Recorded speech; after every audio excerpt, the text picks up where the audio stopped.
Good morning. My name's Paul Nickel, Managing Partner of GFM Wealth Advisory. A warm welcome to our GFM clients and guests who are joining us for this morning's webinar.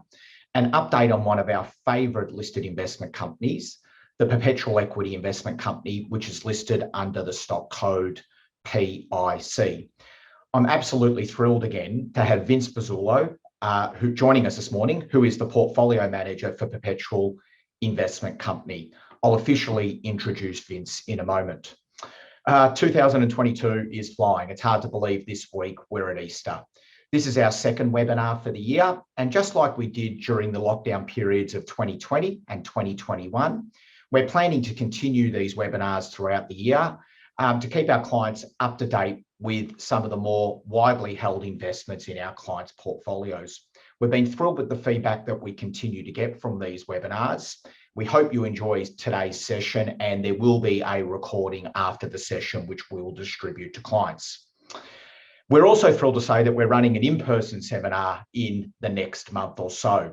This will be our first in-person seminar since COVID commenced in the early part of 2020, and we're holding it on the 9th of May at the Leonda in Hawthorn. The seminar invite has already gone out. If you have an RSVP, please do. The title of the event is Investing for Yield. I think it's fair to say that share markets have presented a more challenging environment since the start of 2022. The market really has faced a four-way collision of the pandemic, the horrible situation that presents itself in the Ukraine. We have an inflationary environment, and it appears as though a rising interest rate environment. This is a unique combination. It's hard to understand. It is impacting market volatility. So I'll be really keen to pick Vince's brains on these issues to see the way Vince is constructing the PIC portfolio with the challenge of these issues. Now, before we get underway, it's important to understand that today's seminar is general in nature. As you can see from the disclaimer that I've just popped up on the screen, this is not personal advice, this is general advice. If you're seeking more information on Perpetual Investment Company or on something that Vince and I discussed today, please have no hesitation to contact our office and one of our advisors will assist. So allow me to officially introduce Vince Pezzullo. Vince joined Perpetual in July of 2007, so nearly 15 years, Vince, as an analyst, and since that time has covered the chemicals, diversified financials, telecommunications, banking, building materials, and REIT sectors. Prior to joining Perpetual, Vince was a senior portfolio manager and analyst in a large cap Australian equity teams at Deutsche Asset Management and led the top 100 equities team. In addition, he had stock research responsibility across many sectors. Vince was also a portfolio manager for several client portfolios and researched institutional stocks as a part of the international stocks as a part of the international equity division of State Super. Vince has a Bachelor of Commerce with a major in economics and finance. So good morning and welcome, Vince. Morning, Paul. Welcome, everyone. Vince, let's get straight into it. So look, while our clients have a great familiarity with Perpetual Equity Investment Company, having been investors since the company listed in December 2014, would you mind providing a refresher on the investment objectives and philosophy of Perpetual Equity Investment Company? Absolutely. I think, there we go. Thank you, Paul. So when we designed, this is our first listed strategy for Perpetual. After 50, 60 years of managing money, we thought eventually we get it right. So we decided to go with our first LIC. And when we designed it with this SMSF investment at the heart of it. And in particular, that income stream, and more importantly, that it's fully franked. Being a quality and value manager, we tend to our dividend yield is usually above market on average because of our style. But what we want to deliver with the PIC was an income stream which is repeatable. We don't cut it, so that our investors can rely on it. And then based on our style, that we'll be able to add value through the market cycles. We've had almost two in the past 18 months. And to sort of like try and beat the X, But more importantly, when we were looking at the type of securities and investments we'd make, we'd have an element allocated towards global, which a lot of people don't have a lot. They'll have allocated for global only. It might be 50 to 100 stocks portfolio. Ours is going to be very, very, very targeted. It's maybe 5 to 7 stocks in global and the balance in domestic securities. Obviously important to have domestic securities because of the franking and how we achieve that franking. And you can see on the right-hand side there of the chart, you can see our invest process. This quality filter, what we do is we have our own quality universe, which is we screen the entire ASX universe and we screen them for a quality of business. And this is just where we do our own assessment of the returns of the industry, the ability to maintain return through the cycle, etc. We also have a conservative debt measure, and that's a hard and fast rule. Any company that they must have at least an EBIT interest cover or an interest cover of at least 3 times greater, and that's through the cycle. You can't deliver below that. If it dips below that, we typically will either sell the position because financial leverage blows up most investments, or we'll option the company. So what solutions do you have to take this risk out? And if it's not a sufficient answer, we'll typically sell the position. Sound management, that's the whites of the eyes test that we do. We just want to assess management strategy actually match the industry they're in. Are they in a very low growth industry, but they think growth company? That's sort of usually a warning sign for CEOs. And lastly, recurring earnings. We don't buy concept stocks. We buy companies that have to make a profit. It is the hardest thing to do to make a profit. It's quite a discipline. We don't mind if it's cyclical because profits will go up and down. If you think resource companies, they're pretty much determined by the underlying commodity price, but you have to be able to make a profit and free cash flow. So you can fund yourself and keep your hands out of our pockets as investors, right? And then what happens typically is the analysts will rank those companies once we've built our universe, which is about 280, 300 odd stocks. And then the PM themselves, we will construct a portfolio based on the outcomes our clients require. So we've got a very concentrated portfolio between 20 and 40, sitting at about 28 at the moment. We've got a reasonably high conviction, and we don't really think about the index that much. If you look at the Australian ASX 300, it's resources and financials make up nearly 50 to 60% of the index. So we're trying to add to clients. Clients will mostly already own some of those stocks already. We'll try and add to that by adding stocks they've maybe not considered in the past. We've got a 15-person research team at Perpetual. So that's what we wanted to build for the client, get them access to it, and particularly in the format of an LIC. It's the easiest way to do it. You don't fill out a 45-page PDS. Contact you guys will contact just put the trade on for them, and it's very simple. Terrific, Vince. So the vast majority of GFM's clients are pre-retirees or retirees where they're really seeking that reliable and growing income stream. Now, you've already explained that, one of the objectives of Perpetual Equity Investment Company is to generate a reliable income.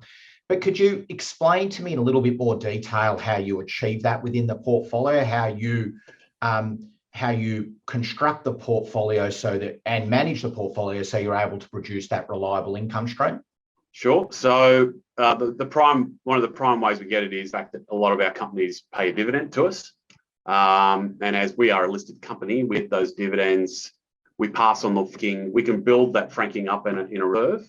But more importantly, our global positions, we active manager. So we don't forget in positions when we have a very tight valuation discipline. So when companies get to what we think is an extreme valuation, we always think that when a company gets to an extreme valuation, there must be another kind of market that's looking like there's value on offer. So what we'll do is we'll typically sell the position. That the average holding period can be 2 to 3 years, maybe 4 to 5 years sometimes. We'll sell that position, and hopefully we've made money, which we typically do. And if it's a global position, global stocks don't pay franked dividends because it's an offshore position, so they don't pass the franking through to us. They don't stream it to us. But because we've turned that position over and generated a profit on that position, we generate our own franking credits because we're a company, not a unitised trust. So we're a company. So we pay tax as the shareholder business in the PIC, and then with the franking credit from that position, and that goes into a reserve. So as you can see there, I'll make it just a brief note, Paul. 18 months ago, close to 18 months ago, we made up to the market that We're about 2.8 cents a half in dividends, maybe 3. We're just floating around the number per half. So close to a 4.5 to 5% fully franked yield. So we want to build a buffer. We want at least a minimum of 3 years buffer in the profit reserve and franking reserve, more importantly, because we don't want to go through a period where if the market goes down 10, 15, 20%, that we cut the dividend. We don't want to do that. We want to keep the dividend flat through those periods and frank it. And that's really important because that gives confidence to the underlying investor that they can rely on that income stream. That's what we built the PIC for, is to have a reliable income stream. So as at last reported date, which is February, our February result, our first half result, got close to 5.2 years of dividend coverage locked away. So that's important because, we've said we want to have at least a 3-year. So it's up to the board. I don't sit on the board of the PIC, but I think the board's attitude is to maybe pay a special dividend if we're of that 3-year. So, and it's as long as we've got the franking, I think that's something that might start to come to play in the next year or two. So again, that's how we generate our income, and that's to generate our own franking. And that's why we build up this reserve with our global positions as well. So the way I read this slide, Vince, is regardless of any dividends that you generate from this point or any trading gains that you make, right now at this point, you've got 5.2 years of dividend coverage at your current dividend payment. Correct. So 2.8 cents to 3 every half, we've got 5 years covered. So it's almost like a market. It's almost like a market cycle we've got covered, and that's from a static point of view. So obviously we will continue to accumulate as we hold our investments. So I wouldn't mind just drilling into something that you mentioned before, Vince. So you mentioned with the international part of your portfolio, you're quite active and you've got a strict valuation discipline around selling. So, a broader question, not just specific to the international stocks, but would you suggest that you're very active with portfolio turnover to make sure that you're banking those gains that then potentially can sit in the profit reserve? Or is that part of the logic behind it, or it is exclusively valuation discipline? We don't turn the portfolio for just the sake of it. There is an expense to that, right? Firstly, I'm not a fan of paying tax with them, so I'd rather not crystallize those gains if I don't need to. I'd rather let them sit there and just add. Your best investors are the ones that you forget about for 10 years and they've quadrupled in size. Yep. And you haven't paid tax on. So it's more about because we do have that strict discipline that when companies get very expensive, where the market's pricing what we consider to be unrealistic expectations. And the last 12 months is a big example with rates starting to go up. Those companies with extremely high expectations have fallen a lot because they're well above what we believe is funded value. When we buy and sell positions, it's an outcome. Right, it's don't target a 30% of the portfolio to be turned over. There's none of that. It's valuation led. Like for perfect example would be in March 2020. So when we went into the Corona lockdowns, the initial one, we were holding like 2019 wasn't. I openly admit 2019 wasn't a great performance year for us. We were struggling as a value manager. We were finding it difficult to find value. What that led us to is we were quite distant that valuation. We built up quite a high cash reserve, close to 18% in cash, and we also bought some options to protect the downside of the portfolio that we own, just in case the market fell. Now, we didn't predict Corona, but the outcome of that was we effectively had nearly 25 cash, and the market fell 40%. So we effectively protected a quarter of the portfolio. But I can tell you this: by April 2020, we were 3.5% cash. So we basically spent almost all our money, and we exited a lot of our existing positions. We bought what we consider to be extremely deep valuation stocks in pretty much a 2-month period. Our turnover was close to 75%. And the benefit of that was we were able to reset the portfolio at very low prices and very cheap valuations. And we got the benefit of that over the last 2 years. And that's really important because you need to be able to act when markets at certain turning points. If you stay static, you can get caught out. The index is interesting. It is a reflection of history. You're basically buying things that have been most successful. That's at the top of the index, the big companies. And when there's market turning points, you're valuing the other parts of the market. So we're active based on, as I said, it's very valuation based. If we just looked at any other measure, you lose your discipline, you don't when you're supposed to. So at that point, valuations became extremely cheap in March, April 2020, and we had to act. We put the blinkers on and you ignore all the noise and you have to act and stick that discipline. Terrific. Vince, I'm very keen to pick your brain on the macro environment. As I said in the intro, I think it's fair to say that we've got an interesting intersection of different influences in the market this year. We've got the Ukraine situation, we've got the inflationary environment, we've got lifting interest rates, we've still, of course, got a pandemic conditions, and now we've got an election year here in Australia. So I guess where I'm going with this is there's a fair bit going on at the moment. How much of this impacts, or how much of these factors impact your portfolio decisions? The way you got to consider positions and stocks is what's sort of like the market telling you about the current, your companies that you own today. What's implied? So if a company's trading quite cheaply, it's fallen a lot, the market's saying that they see risks on the horizon. So what the market does is it climbs up the escalator but goes down the lift shaft, right? So when they're worried about things, the stocks will go down very quickly, and then they climb the wall of worry when they start improving. So the things that we were focusing on 2 years ago, like we talked about decarbonisation last time I think we presented, as an opportunity for us, not because we want to buy.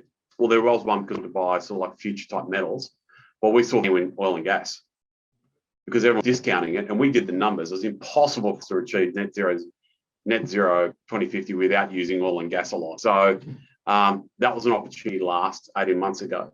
So today, what's happening today? There are new opportunities arising because now everyone's worried about the housing cycle because rates are going to go up a lot. So naturally, as value investors, we'll turn our attention to those stocks which are starting to underperform, and a lot of them are housing stocks. Some are consumer discretionary, like the retailers are starting to underperform because people are worried that people's wallets will close up a bit, their petrol prices are high, their mortgage rates are going to go up a little bit, so they'll start to change their spending patterns. And that provides an outcome for us because that means there will be opportunities in the market where the market's selling today. But 2 years down the road, that will probably normalise. Okay, and start to be able to buy those stocks at multi-year low valuations, and we'll ride it out. But more important, as we talked about earlier, the quality filters, because the companies we look for all have very good balance sheets. They have good management typically. Occasional one that doesn't have great management, but that's where we sort of quite activist and try to change the management a little bit. Get quiet because the PIC's a $500 million strategy, but it's on $13 billion best funds under management in our place. So you get the big brother is sitting there kicking people's teeth in, so to speak, with management, and they can ride that wave a bit. So, but you're right. Today, what's happening today is providing the opportunity for tomorrow in the way we allocate the portfolio. So, Vince, I'm curious on this. Are you looking at the opportunity from a contrarian perspective, or is it just a byproduct of the valuations in potentially some of these themes that are contrary to the popular view that present the opportunity? Does that make sense?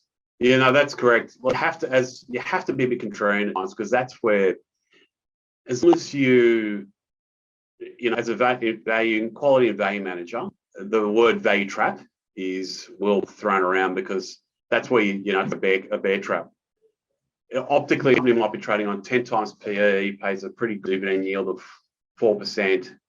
But the mistake you made is you don't assess the industry's fundamentals. So in 3 to 5 years' time, the stock still trades 10 times, but the earnings are 30% lower. So because the industry it's a low quality industry, or low quality, there's a lot of competition in the industry. Future returns are under threat, and it actually materializes. So being a contrarian, you've got to be very careful, but that's where you actually get most of the upside, is to think against the market sometimes. You don't want a whole portfolio of them because that's sometimes not all the work, but you've got to be a bit selective. You've got to have a lot of breadth in the portfolio where you construct it. You have a balance. Back to 2020, that was the time to buy extremely deep cyclical stocks because everyone thought that we were going to a depression. but the market was pricing in worse depression outcomes for a lot of companies. And as I said to you, as long as you've got a good balance sheet, companies will see to get through that. It's correct, Paul. You need to have some contrarian about it, but that contrarian is backed up by a very solid valuation discipline so that you don't get caught out. The asymmetry, I'll put it this way, the asymmetry of the risk is there's 50% upside and 10% downside. When you get scenario, you've got to put some money to work. If it's 50-50, you can probably put a little bit to work, but you wouldn't bet house on it. You'd want to be a little bit more balanced and wait for those numbers to be more in our favour. So Vince, when we did the webinar with you last year, we spoke about a potential inflationary environment. You indicated that you thought that there was going to be some degree of permanency to the inflation environment that we were talking about last year, and by logical extension, an inevitability of rate increases. And it would seem as though, no, I'll rephrase that, I think you are correct. So I guess the question I want to ask is, in reflection with your view of the inflationary environment when we discussed inflation this time last year, and I wouldn't mind getting an updated view on what you see as the likely inflationary environment going forward, what portfolio actions did you take with your view of that inflationary environment? So typically, when you're in that reflationary boom, that's effectively what you describe it as, where demand is greater than supply for certain industries because there's been an underbuild due to weak conditions. So obviously you think about 2020, outside of consumer staples, so Woolworths and Coles and healthcare, the rest of the economy effectively shut down. So orders collapsed. You know, basically there was no movement. So nearly the other 80% of the economy went into effectively a cyclical downturn. That changed demand patterns a little bit. So what happened is the companies stopped spending on their business. They invested in their plant machinery, or they didn't open new markets or new products, release new products. So there's significant underinvestment. So given the extremeness of the response by both the central banks, but this time by government with, you know, as we all know, pretty heavy-handed fiscal policy, they basically bypassed the banking system and said, we're not giving you the money. We're getting basically helicopter money dropping in people's bank accounts. You know, JobKeeper, JobSeeker, they're basically dropping cash into people's accounts. And because no one had any expenses, because you have to pay rent, etc. We talked about this before. It was a very unique situation. So then you had a real pull forward of demand all of a sudden, but companies weren't investing in supply. So that inflation bubble was built 2020, and that's coming through. And more importantly for us as a portfolio, the place you want to be when that's occurring, and especially when if you assess the industry and it's just that, like the mining companies, they are underinvesting in their money. But if you're being told we want to decarbonise and you're an oil and gas guy, why would you go look for new oil and gas fields, right? You just go, you sweat the assets, right? And if you look at it, the decline rates in oil and gas are like very quick now because they've been a significant underinvestment. So why is the oil price $100? Look, we thought it was going to get to over $100 before Ukraine, because there's been large discoveries in oil and gas, in particular gas, LNG. Nothing's been approved since 2018. And what Ukraine's done is sort of heightened the risk of not having enough gas in the economy for transition. So these seeds were sown 18 months to 2 years ago. So the way we struck the portfolio and this was again valuation led. The market was overly discounting mining companies. So we bought copper producers, Oz Minerals, it was trading at $7.50, $7.80. That was basically implying a copper price of $2.50 a pound. The 30 to 40 average is $3.50 a pound, right? And there's not a lot of copper around. So it's had a good balance sheet and good management. We bought some gold as well at the time. We bought some of the more broad-based mining companies that do iron ore. There's a couple of things we'll talk about later. The other one is the financials, because when you get a steepening yield curve and short rates start going up, if you think about it, we've had very low cap rates for a long time. For insurance companies and banks, they've been earning virtually zero money on any liquidity they had because they had to buy government bonds and they were paying zero. Now we're getting to 100 to 200 basis points in cash rates. Those guys have got a huge tailwind now. You know, and typically, you know, when we discuss with the management, of the companies. We tend to, assist them with their view on capital management. I hand it back to us, thanks. We'd like to see buybacks or significant franked dividend back to us because it's a windfall game, and management with windfall gains can get a bit in their decision strategy. So we'll sort of try to help along and giving the cash back to the shareholders. And also just thinking about that decarbonisation is to think about how we position our business in certain sectors of the market. More importantly, because rates will steepen, or the yield curve would steepen very quickly and short rates would go up, very high valuation stocks, stuff on 30, 40 times PE, whenever discount rates and long rates go up, they fall a lot. And any sort of quasi-business model, which was more of a concept, I mentioned that earlier, a lot of them were. If you look at the NASDAQ, up till basically the end of last year, a quarter of the companies that listed in the last 2 years made no money. These are IPOs that made absolutely no money. That sector's down close to 80%, those stocks. That's where you want to, it's more the avoidance of that can actually get you through the cycle. It benefits the underlying investor because it's the landmine. You're just not stepping on landmines, and what you've got is keeping you in the market, not beating the market. So there's quite a bit done back there in regarding how we positioned for today 18 months ago, inflation. So now, but that's in the market today. So you've got to think about it a bit differently going forward. Inflation's, everyone's talking about it. So everyone's talking about it. You've got to be thinking a bit, like I said earlier, you've got to be a bit more contrarian about what's next, about positioning in the portfolio. Well, that's a good segue, Vince. I wouldn't mind talking about a few of the positions in the portfolio and picking your brain. I think the one thing that I find most fascinating is to see that the two largest positions, I'm talking absolute positions rather than against the benchmark, but the two largest positions in the portfolio are currently Santos and BHP. And look, I've got to be honest with you, these aren't stocks I'd normally associate with Perpetual owning. So you've already touched on this already, but did you take an exposure to these companies because of your positive view of the energy and materials sectors, or was it more company specific driven? You could say both. Commodities were trading very cheaply in general, and as I mentioned earlier, look at history and understand what happens in business cycles. Commodities tend to perform best when they're in an inflationary cycle, right? And then towards that, with decarbonisation, decarbonisation is going to use more metal than they could possibly ever thought. So with nickel, lithium, we own Western Areas, which has just been taken over, effectively agreed to by IGO, Independence Group. We bought that at $1.85 they do a placement. The company were quite active in assisting them getting taken over and sending a letter to them to say, you've had an approach, you might want to make that public. Jervois, as you got listed there, which is a cobalt miner. It's literally the only vertically integrated cobalt refinery, cobalt miner in the world, right? It's listed in Australia.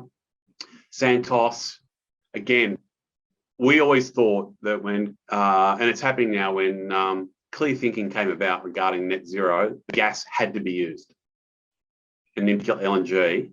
And what's occurred is Ukraine's basically crystallised the sort of like nightmare scenario for everyone, in that we only, everyone knows the numbers, 40% rely on Russian energy. If you want to see a scarier picture, they rely even more than that on distillate, on actual diesel to power their economy. That once they got basically snookered into a position where they can't react, because effectively Russia could plunge all of Europe into a depression really by just cutting the gas off. So now they're going to react. And their reaction is they're going to start doing LNG. And the reason Europe didn't like LNG is they thought it was a dirty fuel, because you actually have to put it into a liquid state at our end or up in Qatar or whatever, which uses quite a bit of energy, obviously. Then you have to regasify it at the other end when you land it. And you have to build facilities, and it's going to be pumped into reticulation work. So it's not as clean as, well, let's face it, renewables, but renewables got their own issues. And so we thought you have that, plus the fact that I mentioned earlier, in gas, LNG in particular, there hasn't been a new scheme approved since 2018. And these things take a while to build, right? So, anyone that's in Queensland will understand, Gladstone LNG, etc., APLNG. took what 5 to 7 years to build in. So with Santos, we owned also. Santos basically took it over. We've actually increased our stake in Santos. It's 6.5% of the portfolio because we think these guys are right in the sweet spot. So they've got domestic gas as well. They're also doing carbon capture. So they're talking about, re-injecting any carbon they have back into their reservoirs. So it gives them actually a very low carbon score. That's in the future, but they're doing it today. So they'll be one of the very few oil and gas guys that have a very low carbon footprint. But more importantly, got PNG LNG and Papua LNG. Now that's one of the lowest basins in the world for gas, cost basins. And they've got basically 42-43% of PNG LNG. And the operator is Total, so their partners are Total and Exxon. So some super majors, right? And with this shortage in gas now, you've got a real wonderful opportunity for Santos to actually develop PNG LNG. They've got more gas up there in the highlands up there, but they can do it incredibly high. It's called the slope, which is it's the gas price you achieve relative to the price of oil, right? And they've been running at 10 to 11% slopes, right, of the oil price to develop any sort of contract. If there's an offtake contract where a Japanese power company will buy LNG from you, that's got 14% slopes now. It's like a 40% increase in the price, and there's still not enough gas. So when they deliver their energy to the market, they're going to be getting a return on capital. We've done back with like 25% returns on capital. And it's very unique in that, firstly, a lot of people have run from gas. But this is that contrarian idea we talked about earlier, went towards it because, well, this is the only solution. It's obvious. So as we mentioned, we're sort of like peak ESG in that there's a lot of virtue signaling going on, and that's great. But now the rubber has to hit the road and the economics always takes over. Yeah. The Germans have got a serious problem how they're going to power their economy. I'll give you a brief stat. In the US right now, outside of California, let's include California, electricity is 13 cents per kilowatt hour, right? In Germany, it's 60 cents per kilowatt hour right now. So you think about their industrial base, you can 5x one of your big economic competitors. How do you have to be seriously efficient to offset that? So they've now realised, now they're building LNG, they want to build LNG, etc. You can see the cogs are turning towards this sort of trade. So yeah, to your point, it was identified early. They actually look reasonably good value still, a lot of these, and with their multi-year sort of investments, because we're going to need what they make. The world's, particularly if we're going to achieve net zero. Rather than buy a battery company that trades on 50 or 100 times, we thought, what we'll buy energy companies and mining companies that are on 10 times and pay a % yield. Looks better to us. Fair enough too, Vince. Jervois, I wouldn't mind talking about that a little bit more. As I understand, Jervois is the battery minerals company. So how did you identify this company? How does it meet the Perpetual criteria? So, explain a little bit about the business and why you own it. So Jervois is listed in Australia. They basically owned a cobalt mining mine in North America. And that's actually the only cobalt mine that's been approved in North America. And under Biden, it's even harder to get that approvals, right? So they're going to hit first ore basically next quarter. Now, the reason we got involved was there was a placement.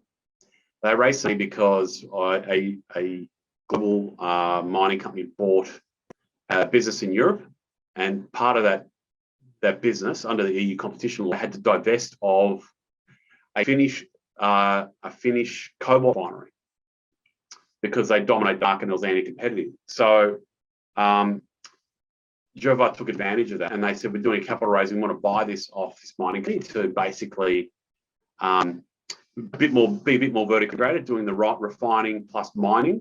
You actually take a bit of the volatility out of your business. And the most important thing to understand about that is 60 to 65% of all cobalt refining is done in China. There aren't that many outside of China. Actually, the Finnish facility, the Finnish refining company that they bought, is 50% of global capacity. So if you do it as a percentage of non-Chinese capacity, it's like a third to 40% of global refining capacity. And it's all profitable because their toll manufacturer, toll they process people's cobalt.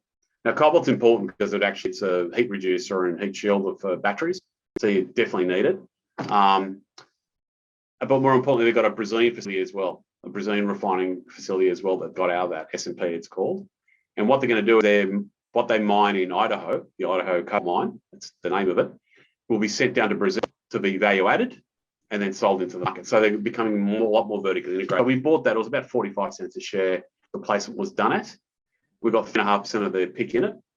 So it's like a mid-cap to small-cap type money company, which got to be careful because those can end sadly, but more importantly, they were already profitable when we bought them.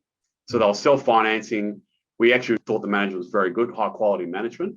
A lot of the guys came from Glencore and Xstrata into this business. They own a lot of equity themselves, which is always a good sign that you see the senior management have a lot of their personal wealth tied up in the business. And it is really one of the only exposure you get to cobalt. So it's sort of in our lap a little bit, as no one's really that interested in the stock. And a broker who did it came to us and said, would you be interested in doing a bit of work on this and having a look? And they've got an advantage out of that because of, as I said, we're a $500 million LIC, but there's $1 billion of funds under management. If people get placements done, they come to us first. So we get a free at that. So it's trading at about 85, 90 cents. So we've effectively doubled our money. But I still think, and we've trimmed the position a little bit. We're 3% overweight or active weight. But we still have to set up for it. We still think the business fundamentals are very sound. And the next quarter, they're producing cobalt out of their Idaho facility. And I think people I'll put it this way, none of the major brokers cover it. Huh. No one looks at it. So it's one of the favorites where it's under the radar. And by the time they get it, hopefully they really ramp it up to a price which well beyond what I'm comfortable as a valuation. And then I can sell it to the market and still have some gains for our investors. Terrific. So changing tack from energy and material sectors, Vince, a more perpetual-like stock that I see in the portfolio is, well, you've got the two insurance companies there, IAG and Suncorp, but I am a little bit keen to talk about IAG. I think it's fair to say the stock's been down in the dumps in the period prior. So what's attracted you to taking a good position in IAG? Are you viewing a turnaround story there?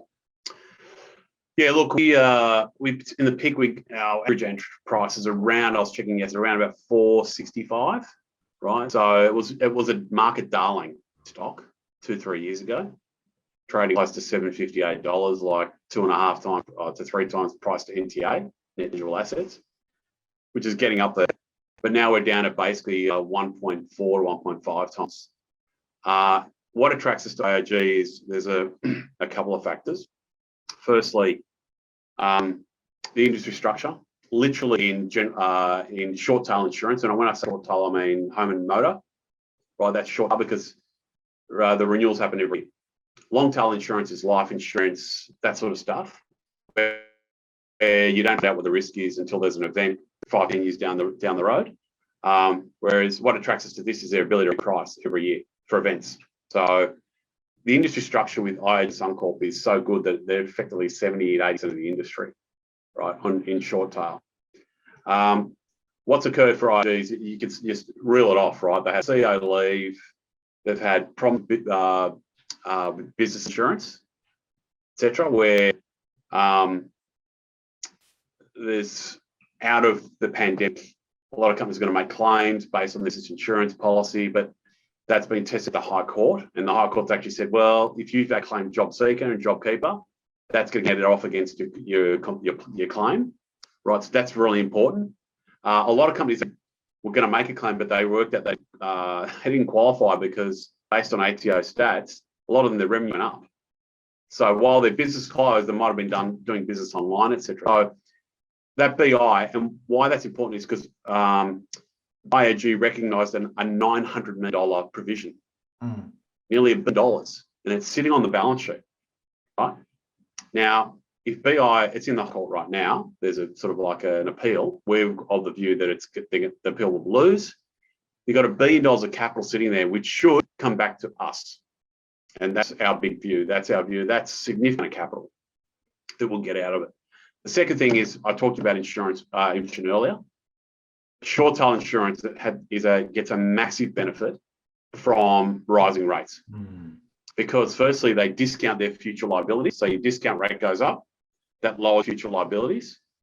And secondly, as government bonds start pricing under 2 to 2% of cash rates, they've got technical reserves they must hold for regulatory reasons. They go from earning 0% or 10 basis points as it is today, I'm sure Al knows that now, up to basically 200 basis points. So it's gone from tailwind to actually adding significant amounts of capital. And typically, they do a little bit away in their provisions for a rainy day, but all the time with those technical reserve gains, they will hand that money back to us.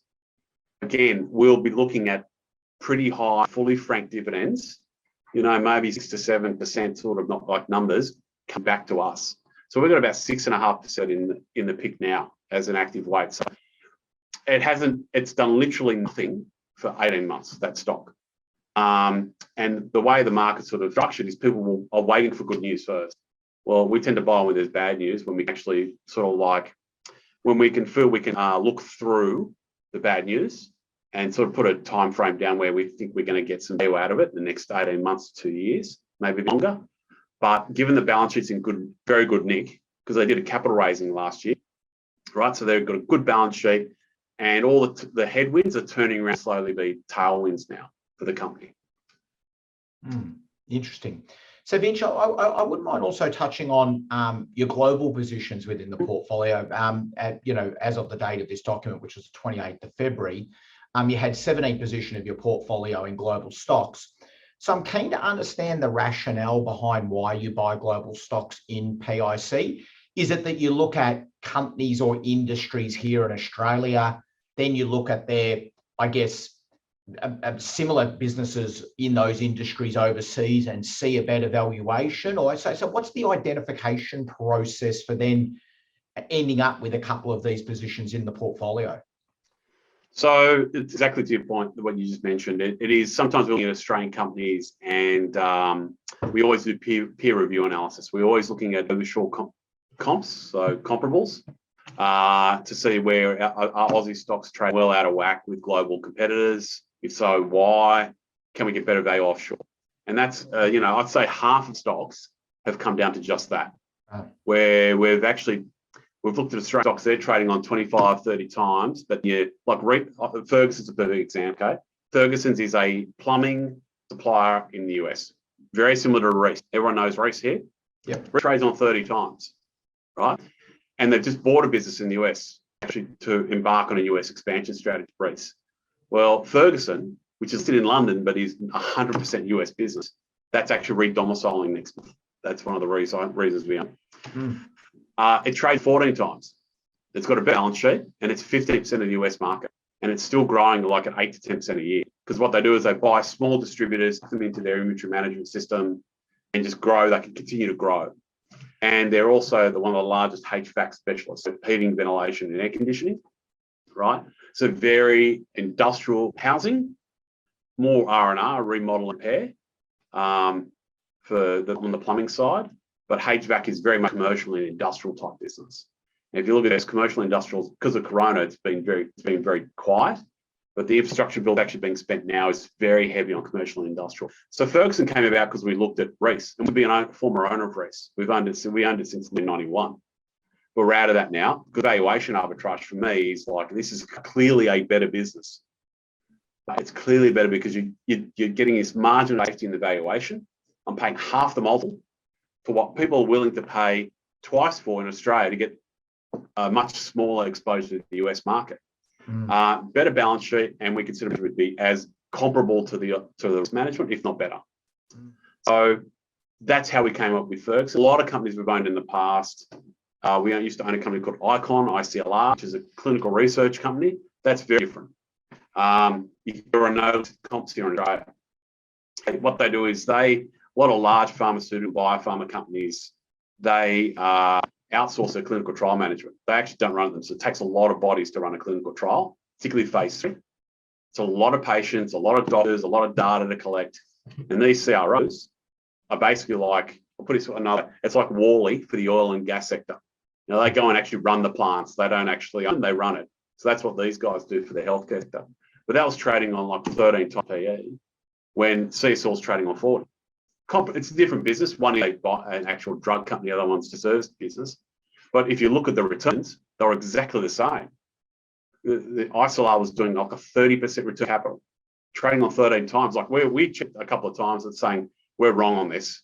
Like there's something in here. There's like a landmine or a lobster pot somewhere.